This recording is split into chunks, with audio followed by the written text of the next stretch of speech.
Welcome Geometry to Chapter 7, Section 5, Using Proportional Relationships. And pause and come back when you're ready. And we should have 75 inches. Remember the metric staircase? Remember the phrase? King Henry died Monday drinking chocolate milk. And hopefully you know how to use it. If you need a refresher, ask me, right? And we have a perimeter of a square and the area, and the perimeter and area for the rectangle. Very good. So today we will use ratios to make indirect measurements, and then we'll use scale drawings to solve problems. A bit of vocabulary. I think the one new term this year is indirect measurement. So what method uses formulas, similar figures, and or proportions to measure an object? Well, it is the indirect measurement technique. The indirect measurement technique uses formulas, similar figures, and proportions to measure an object, not direct measurement. So whenever dimensions are given in both feet and inches for a particular figure, you have two different kinds of units, but within the same system like that, feet and inches, convert them to either feet or inches before doing any calculations. So let's try this. Tyler wants to find the height of the telephone pole. Really common question here. He measured the pole's shadow and his own shadow, and then he made a diagram. So what is the height of the pole? Okay, so what do we know now about these two triangles? Well, we know they're both right triangles, right? And what else do we know? Well, we know that the sun is, striking the object, and the shadow is being created, right? And this segment, HF, is parallel to this segment CA, because the sun's rays are coming down in a parallel fashion. So because they are, we can say that angle A is congruent to angle F. They are what type? Yes, corresponding angles. So now we know that these two triangles share congruent two angles, so we can use our angle-angle theorem to prove them similar, right? And so if they are similar, can you set up a proportion that would help you find H? Yes, you can, right? We've already said that we have these similar triangles. We do need to convert the inches to feet or the feet to inches, right? Often people convert, in this case, the inches to feet. Let's see what they chose to do. They chose to convert the entire foot with the remaining inches to inches. So either way, right? And we have all of the dimensions now in inches. So can you create the proportions that would help you find H? Do it and come back and check. Okay, let's see what that looks like. So we have BC over GH equals AB over FG. Let's look, BC over GH equals AB over FG, right? And so we have 69 over H equals 92 over 460, and we simply use our cross products to solve, and the height of the pole is 345 inches, which we would probably convert back to feet, right, by dividing by 12. Okay, go ahead and try this yourself and come back and check your work. Okay, so did you prove them similar, or did you convert from feet to inches first? The key here shows us just converting these lengths to inches first. Okay, so hopefully your measurements match. And then we need to go ahead and write our similarity statement. And so we have one possibility being triangle JGH is similar to NLM. And so we're trying to find LM, which corresponds with GH, right? So we might say like JH over NM equals GH over LM. Let's see what proportion they put together here. GH over JH, let's see. Oops. GH over JH, so that would equal LM over NM, right? Okay, so they have two sides of the same triangle with corresponding sides of the other triangle. And when we complete the work, we find 187 inches, or 15 feet, 7 inches. Be sure you take the time to work it out.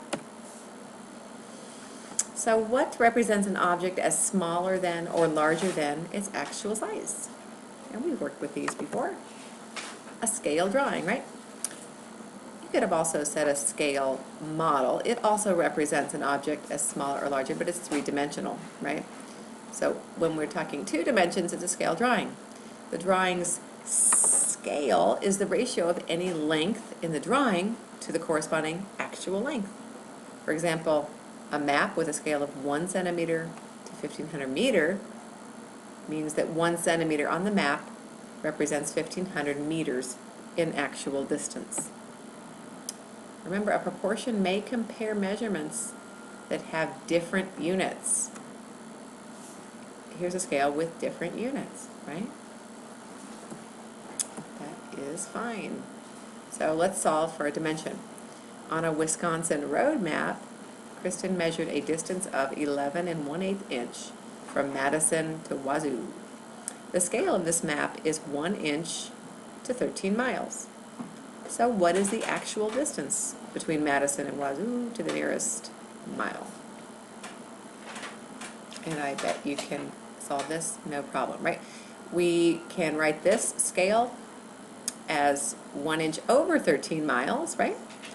And that would equal what? That's right, our map to the real distance, okay? So we would say map to the real distance equals 1 inch to 13, 1 to 13. And we'll find the number of miles. You can come back and check your work. Let's see if you match up. And about 145 miles, measured to the nearest mile. Okay, Lady Liberty holds a tablet in her left hand. The tablet is 7.19 meters long and 4.14 meters wide. If you made a scale drawing using the scale 1 centimeter to 0.75 meters, what would be the dimensions to the nearest tenth? You're making the scale drawing this time. So you're using a real figure to create a model. Okay, let's see. If you made a scale drawing, create a drawing. It's a scale. Okay, so you would have to use this scale both for the length and for the width. Go ahead and pause and come back and check your work.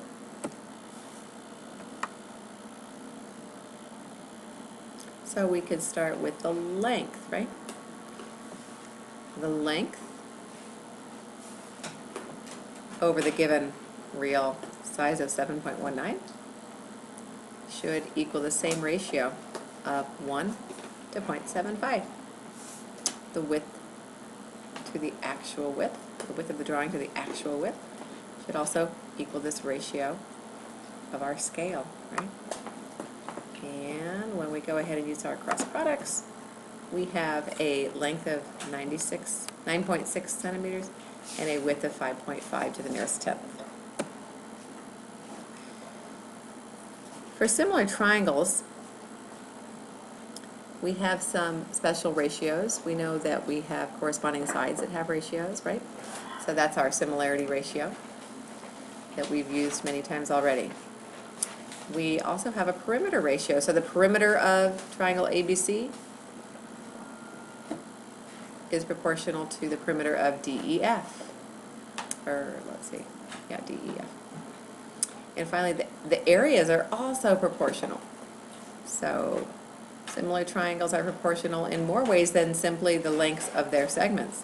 Their perimeters are proportional and their ratios. area ratios. If the similarity ratio of two similar figures is A to B, then the ratio of their perimeters is A to B. And the ratio of their areas is A squared to B squared. So remember, the similarity ratio just is the length of each corresponding segment, right? It's just linear. But areas are squared, okay?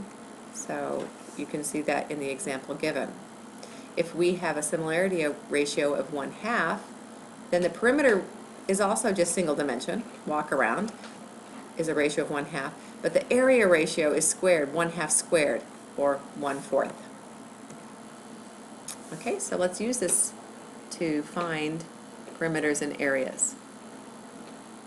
Given that triangle LMN and QR should say S here, okay, are similar, are proportional, find the perimeter P and area A of triangle QRS. Well, we can start by finding the similarity ratio of LMN to QRS, that should be S, just by comparing the corresponding sides, right? LM is proportional to QR. So we have 13 centimeters to 9.1 centimeters. Okay, so there's our similarity ratio.